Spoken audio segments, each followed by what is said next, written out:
ఇక్కడ అమరావతిలో ప్రధానమంత్రి గారు 2015లో స్వయంగా వచ్చి శంకుస్థాపన చేసి శిలాఫలకం ఆవిష్కరించి మన నోట్లో ఎలా మట్టి కొట్టిపోయారో మళ్ళొకసారి గుర్తు చేసుకుందామని ఈరోజు కాంగ్రెస్ పార్టీ ఇక్కడికి రావటం జరిగింది. 15 సంవత్సరాలు అయిపోయింది. శిలాఫలకం మీద ఇది వరకు ఆవిడ కూర్చొని డేట్ హైలైట్ చేయడానికని 2015లో ప్రధానమంత్రి గారు స్వయంగా వచ్చి శిలాఫలకం ఆవిష్కరించడం, తట్టడు మట్టి తేవడం, ఆంధ్ర రాష్ట్ర ప్రజల నోట్లో కొట్టడం ఇవన్నీ జరిగాయి. 10 సంవత్సరాలు అయిపోయింది. 2025లో ఉన్నాం. మొన్న మోడీ గారు మళ్ళీ వచ్చారు, మళ్ళీ పెద్ద పెద్ద మాటలు చెప్పారు, ఆవిష్కరణలు చేశారు, శంకుస్థాపనలు చేశారు. మళ్ళీ సేమ్ సీన్ రిపీట్. వినడానికి చూడ్డానికి కూడా చాలా అసహ్యంగా ఉండింది.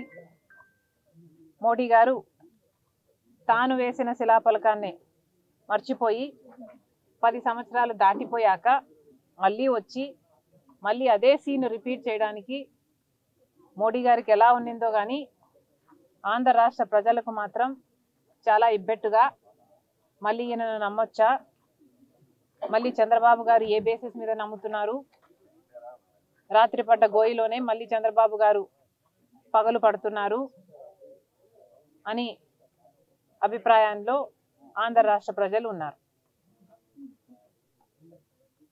రాష్ట్రం ఏర్పాటైన తర్వాత 2014లో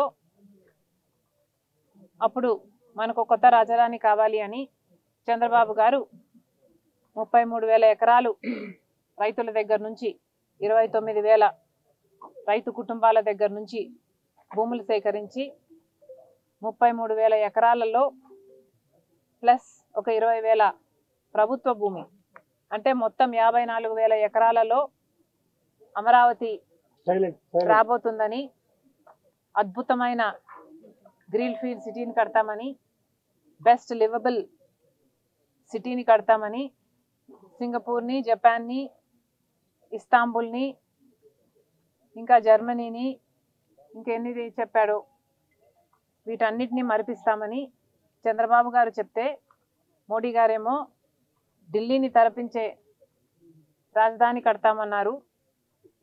రాజధాని బాధ్యత పూర్తిగా మోడీ గారిదే అన్నారు. తీరా చూస్తే ఇక్కడ పిచ్చి మొక్కలు ఉన్నాయి. రాజధాని 10 సంవత్సరాల తర్వాత ఇప్పుడు ఏముంది అని చూస్తే ఇన్ఫ్రాస్ట్రక్చర్ లేదు, డెవలప్మెంట్ లేదు. పోనీ త్యాగాలు చేసిన రైతుల కన్నా న్యాయం జరిగిందా అంటే వాళ్ళకి ఇంతవరకు ఇది మా భూమి, ఈ భూమి మా చేతుల్లో ఉంది, మేము ఈ భూమిని ఏదైనా అవసరానికి అమ్ముకోవచ్చో లేక ఇల్లు కట్టుకోవచ్చో అన్న పరిస్థితిలో ఇప్పటి వరకు కూడా లేరు. ఇక భూములు ఇచ్చిన రైతుల పరిస్థితి అదైతే భూములు లేక ఉన్న ఇక్కడ లేబర్ మీద లేక కూలీ పనో కార్మికులు వ్యవసాయ కూలీలుగానో బ్రతికిన వాళ్ళు దాదాపు 23,000 కుటుంబాలు వాళ్ళుంటే ఇక వాళ్ళకి పెన్షన్లు 5,000 ఇస్తామని చెప్పిన వాళ్ళు 6,000 మందికి ఉద్యోగాలు ఇచ్చారు. 9,000 ఉద్యోగాలకు కూడా వాళ్ళు పనిచేస్తున్నారు. వాళ్ళకి కనీసం పెన్షన్లు కూడా ఇవ్వటం లేదు. ఇది ఈరోజు వాస్తవం. ఇక్కడ ఇది ఈరోజు వాస్తవం అయితే 33,000 ఎకరాలు రైతుల నుంచి తీసుకున్నారు. 20,000 ఎకరాలు ప్రభుత్వ భూమి ఉంది. దీన్ని అద్భుతంగా నిర్మాణం చేస్తాము అని చెప్పారు చంద్రబాబు గారు. 2019 నాటికి దాని ఎస్టిమేషను 50,000 కోట్ల రూపాయలు వేశారేమో. ఈరోజు దాని ఎస్టిమేషను 70,000 కోట్లకు దాటింది.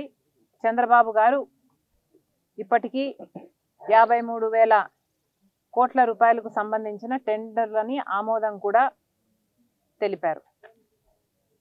ఇదంతా చూస్తుంటే కేవలం ఒక భ్రమలో ఆంధ్ర రాష్ట్ర ప్రజలను పెట్టే ప్రయత్నం జరుగుతుందా అని అనిపిస్తుంది. ఎందుకు మాట్లాడుతున్నామంటే నిజానికి రాజధాని కట్టే బాధ్యత కేంద్రానిది. విభజన హక్కులలో ఆంధ్ర రాష్ట్ర ప్రజల ఒక హక్కు రాజధాని. రాజధాని పూర్తి బాధ్యత, పూర్తి ఖర్చు కేంద్రమే భరించాలి. అలాంటప్పుడు 10 సంవత్సరాలైంది ఇక్కడ శంకుస్థాపన చేశాడు మోడీ గారు. 2015 నుంచి 10 సంవత్సరాలుగా కేవలం 1500 కోట్ల రూపాయలు మాత్రమే ఇచ్చారు.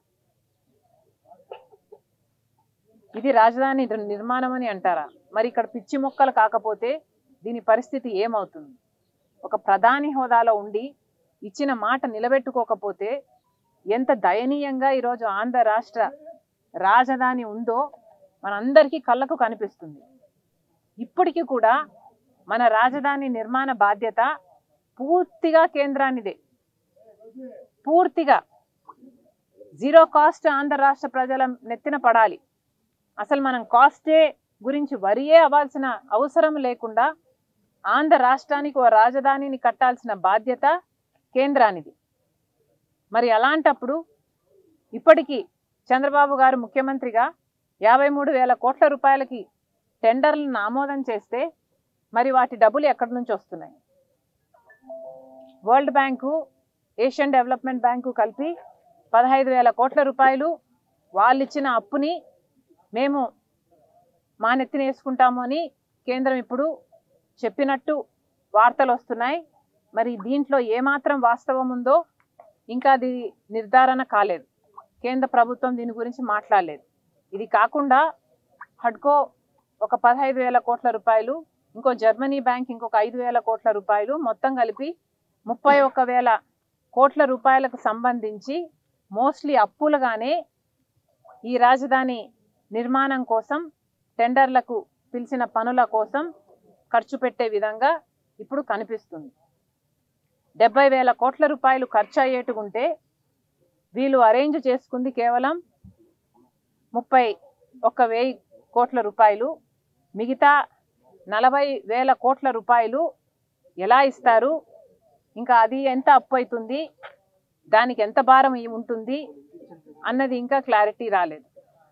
అసలు మాకు తెలియక అడుగుతున్నాము, ఈ అప్పుల వ్యవహారం ఏమిటి? చంద్రబాబు గారు సమాధానం చెప్పాలి. అసలు ఎందుకు అప్పులు తీసుకుంటున్నారు రాజధాని కోసం? చంద్రబాబు గారు సమాధానం చెప్పాలి. చంద్రబాబు గారు ఇచ్చిన బలం చేత ఈరోజు కేంద్రంలో బీజేపీ పార్టీ అధికారంలో ఉంది. ఈరోజు మోడీ గారు ప్రధానమంత్రిగా ఉన్నారు అంటే దానికి కారణం చంద్రబాబు గారు ఇచ్చిన మద్దతు. ఆంధ్ర రాష్ట్ర ప్రజలు ఓట్లేస్తే ఆ ఎంపీలు ఆ బలాన్ని అంతా మొత్తం చంద్రబాబు గారు మోడీ గారికి ఇస్తే ఈరోజు బీజేపీ అధికారంలో ఉంది. మరి అలాంటప్పుడు ఆంధ్ర రాష్ట్ర ప్రజలకు బీజేపీ కానీ మోడీ గారు కానీ ఏం చేస్తున్నారో చంద్రబాబు గారు సమాధానం చెప్పాలి.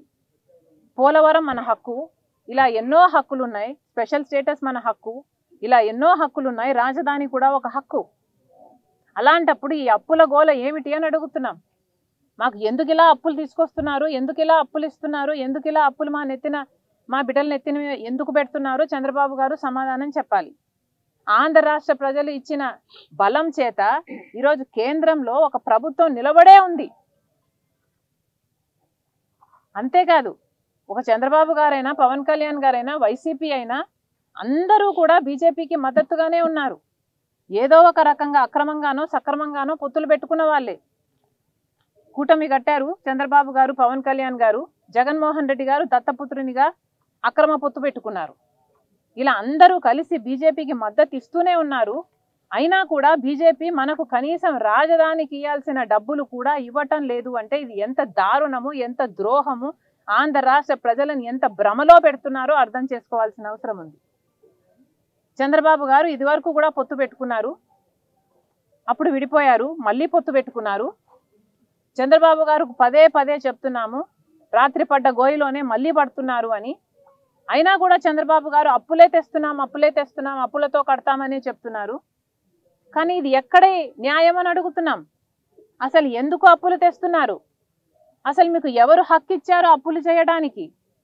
ఆంధ్ర రాష్ట్ర రాజధాని కట్టాల్సిన బాధ్యత కేంద్రానిదైతే మరి అప్పుల గోల ఎందుకు పెడుతున్నారు జనాల నెత్తి మీద? ఇప్పటికే 11 లక్షల కోట్ల రూపాయల ఆంధ్ర రాష్ట్రం మీద అప్పు ఉంది. ఇది తీర్చడానికే ఎన్నో సంవత్సరాలు పడుతుంది, డెకేడ్స్ పడుతుంది. అది కాకుండా అదనంగా అనవసరంగా రాజధానికి అప్పు చేయాల్సిన అవసరం లేదు.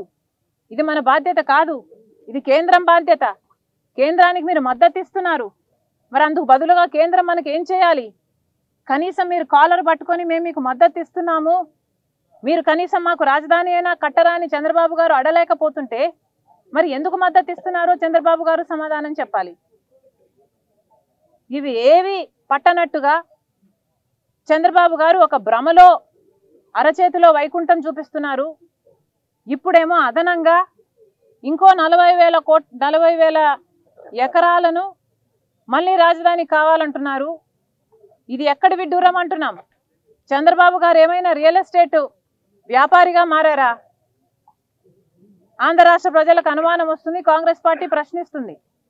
మీరేమైనా రియల్ ఎస్టేట్ వ్యాపారం చేయాలనుకుంటున్నారా, లేక రియల్ ఎస్టేట్ మాఫియా చేయాలనుకుంటున్నారా? ఏం చేయాలనుకుంటున్నారు? 40,000 ఎకరాలు మళ్ళీ సేకరిస్తారంట. 33,000 ఎకరాలకు